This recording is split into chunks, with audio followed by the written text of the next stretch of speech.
madaxweyne ku-xigeenka Somaliland oo howlo shaqo u tagay magaalada Boorama ee xarunta gobolka Awdal ayaa kormeeray mashaariic kala duwan oo ka socda gudaha magaalada Boorama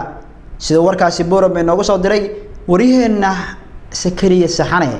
wafdigani uu hogaaminayo madaxweyne ku-xigeenka Jamhuuriyadda Somaliland ee booqashada 40 maalmood qaadan doonta ku jooga magaalada Boorama ee xarunta gobolka Awdal ayaa waxa maanta kormeer kala duwan ku tageen biriishka jaamacadda Amuudi iyo wadooyin kale oo halbowla ah oo ay kamid tahay wadada dhexmarta xaafadda Nafaqo iyo waliba wadada halbowlaha ah ee isku xidhi doonta magaalooyinka Boorama iyo Lowyacdan waxaana ay markii ay gaadheen cirifka waqooyi ee wadadaas socota halkaasi warbixin ku siiyay wafdiga gudoomiyaha hay'adda Asarda oo iyadu gacanta ku haysa dhismaha wadadaasi waxaana uu yiri aad ugu faraxsanahay wafdigan ballaaran ee uu hogaaminayo madaxweyne ku-xigeenka Jamhuuriyadda Somaliland ee nagu soo siyaartay jidka u dhaxeeya Boorama iyo Lowyacdo oo shaqadiisu baryahan ba ay socotay runtii waxay noo tahay dhiirigelin ayay noo tahay waxay noo tahay inay la tusayso sida ay uga warhayaan mashaariicda horumarineed ee waddanka ka socda sida uga warhayaan bayna tusaysaa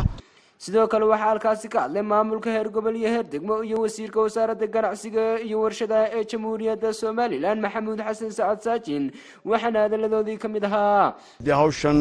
ama wadaan ama bilaabayaan ama fiisnaan deewaan anagu aan ku warhaynay gobol ahaan waxa maanta meel wanaagsan bay maraysaa daduna way soconaysaa insha Allah bidnaahi kariim ma hakanayso marada halka marayso waa intii yareed macaadaadka ay dalka ku soo gaarnay marka ka badan inoo yimaadana wax yar bay inoogu dhamaanaysaa anagu kulay ka dawlad hoos ahaan itaalka gudaynta magaalada aynu la dhacdhacaynaa laakiin waxa naga saaran inaan jidadka wixii ku soo baxa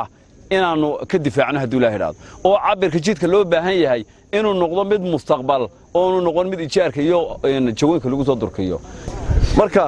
waxaan oran lahaa war halkii marka hore waad ka bilowdeen eed guusha ku gaadheen eed bilowgiinii baa guusha keenay halkanna waxa weeyaan waa bilow cusub oo kale waa dhulkii oo ku dhamba xagga dhagaxiga dadkii oo ku dhamba dhulka ku dhibaataysan war gargaarkii marka hore aad moogtahay ku bilowdeen yaanan moogtahay qoojabkaasi lagu dhicin hal bilaabo dawladuna waxa filayaa inay moogtahay karaankeeda wax kastaba qabato ugu dambeyntii waxa halkaasi ka hadlay madaxweyne ku-xigeenka Jamhuuriyadda Somaliland Cabdiraxmaan Cabdilaahi Ismaaciil Seelici waxaana shacabka reer Awdal kula dardaarmay wax qabadka waxaana uu yiri marka runtii aad baan u hambaleynayaa hay'adda Asarda iyo intii hawsha kala shaqeysaba balanta madaxweynaha labada madaxweyne iska dambeeyay xisbiga kulmiye labaduba way balan qaadeen kii hore dhagax u dhigay kii dambana balan buu qaaday wuxuu wadada ceerigaabo ee lala maartay awoodii dawladda ogtiinay kolkay soo dhamaatay halkan loo soo wareegaya sidii bay balantu taagan tahay inta ka horeysana dadaalku ma yaraanayo laakiin kolay dadaalku xageenu ka yaryahay waynu isku nimidnay hawlahan u nimidnay kamid tahay